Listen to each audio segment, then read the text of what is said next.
Hello learners, welcome to the third episode of the Spoken English series. Make sure you watch the earlier videos to understand this better. Today we are going to learn how to make sentences which are negative in nature, यानी कि कोई चीज़ को negative तरीके से कैसे बोलना. जैसे कि हमारा फर्स्ट वर्ब जो आज का हम लेने वाले हैं वो राइट है. राइट यानी लिखना. और इससे पहले कि हम लोग स्टार्ट करें, we are going to do a sentence drill. ये हम काफ़ी बार रिपीट करेंगे क्योंकि आप इसे जितनी बार रिपीट करेंगे you will grow better. I write, you write, we write, they write, children write, he writes, she writes, it writes, a child writes. Make sure you keep practicing this one slide again and again. अगर ये आप ठीक से practice अगर रोज करते हैं तो आप ये नेचुरली करने लगेंगे, आपको याद नहीं करना पड़ेगा इसे. I'm sure you remember this. S has got some best friends and some enemies. I'm just revising this so that you understand today's lecture properly.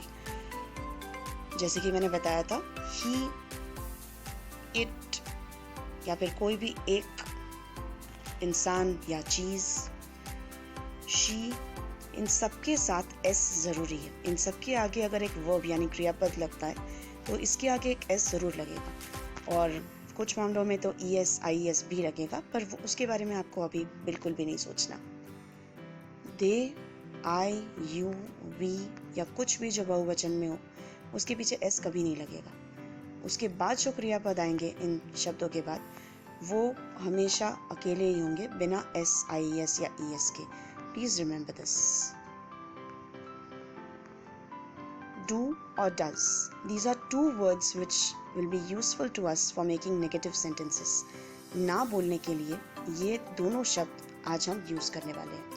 इनके साथ क्या यूज होता है और क्या नहीं, पहले वो देख लेते हैं. Do के साथ I, you, we, they या कुछ भी जो बहुवचन में हो यानी कि प्लूरल हो वो यूज होगा. We use plurals and do together. does के साथ he, she and it. इसके अलावा जो भी सिंगुलर हो यानी एक वचन हो. अब do और does इन्हें नेगेटिव तरीके से कैसे यूज करें. do हो जाता है do not और does हो जाता है does not. और इसके शॉर्ट फॉर्म में जो हम शॉर्ट फॉर्म स्पोकन इंग्लिश में यूज करते हैं, स्पोकन इंग्लिश में अगर आप इसका शॉर्ट फॉर्म यूज करेंगे you will become more fluent. So make sure you use them. Do not हो जाएगा डोंट, डज नॉट हो जाएगा डजंट. ये आपकी स्पीच फ्लो के लिए बहुत अच्छा रहेगा. Let's see don't. I right ये हम पहले ही सीख चुके हैं. आई राइट यानी मैं लिखता हूँ, पर इसे नेगेटिव तरीके से अगर बोलना हो तो आई डोंट राइट यानी कि मैं नहीं लिखता हूँ. यू राइट आप लिखते हैं. नेगेटिव तरीके से यू डोंट राइट यानी आप नहीं लिखते हैं. वी राइट हम लिखते हैं. वी डोंट राइट हम नहीं लिखते हैं. दे राइट वे लिखते हैं. दे डोंट राइट वे नहीं लिखते हैं. चिल्ड्रन राइट बच्चे लिखते हैं. चिल्ड्रन डोंट राइट बच्चे नहीं लिखते हैं.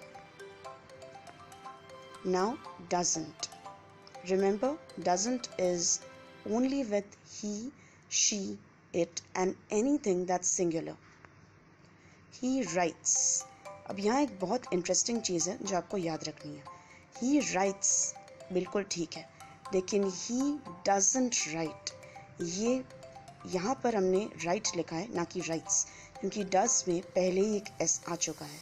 और इसे याद करना भी बहुत आसान है कि does he she it के साथ आता है, क्योंकि does में s आता है तो वो he she it के साथ ही आएगा. लेकिन अगर doesn't आ जाता है तो आपको writes नहीं write लिखना है, क्योंकि does में पहले से ही एक s है. इस तरह से आप याद रख सकते हैं. she writes, वह लिखती है. शी डजंट राइट, वह नहीं लिखती है. इट राइट्स, वह लिखता है. इट डजंट राइट, वह नहीं लिखता है. अ चाइल्ड राइट्स, एक बच्चा लिखता है. अ चाइल्ड डजंट राइट, एक बच्चा नहीं लिखता है. आज के लिए कुछ नए वर्ब्स मैं आपको दूंगी जिससे आप प्रैक्टिस कर सकते हैं. You must keep practicing after watching the videos on verbs, and I think those videos have been started from the first episode itself, so you can go to them, watch them, and you can come back and keep practicing like this. See यानी कि देखना. Watch यानी देखना होता है लेकिन ध्यान से देखना. See हम कुछ ढूंढना चाहते हैं तब हम see यूज करते हैं, जैसे कि see if Miss Sharma is in the classroom, देख कर आइए अगर मिस शर्मा क्लासरूम में है या नहीं. वॉच यानी ध्यान से देखना, जैसे कि आई वॉच क्रिकेट मैचेस, मैं क्रिकेट मैच देखती हूँ या देखता हूँ. हम उसे बहुत ध्यान से देखते हैं, इसीलिए एक तरह से कह सकते हैं निरीक्षण करने के लिए देखना. That's watch. और सी यानी सिर्फ देखने की क्रिया या फिर कुछ ढूंढने के लिए देखना. इन दोनों ही चीज़ों का डिफरेंस प्लीज़ याद रखें. आस्क यानी पूछना. आंसर और रिप्लाई यानी जवाब देना. से यानी कहना. करेक्ट यानी सुझाना, यानी कोई कुछ गलत कह रहा हो तो हम उसे करेक्ट करते हैं.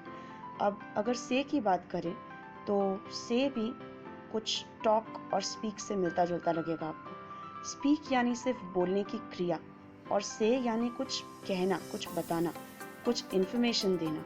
और टॉक यानी बातचीत करना. इन सभी का डिफरेंस आप प्लीज़ याद रखें. Happy practicing. See you next time. Thank you for watching.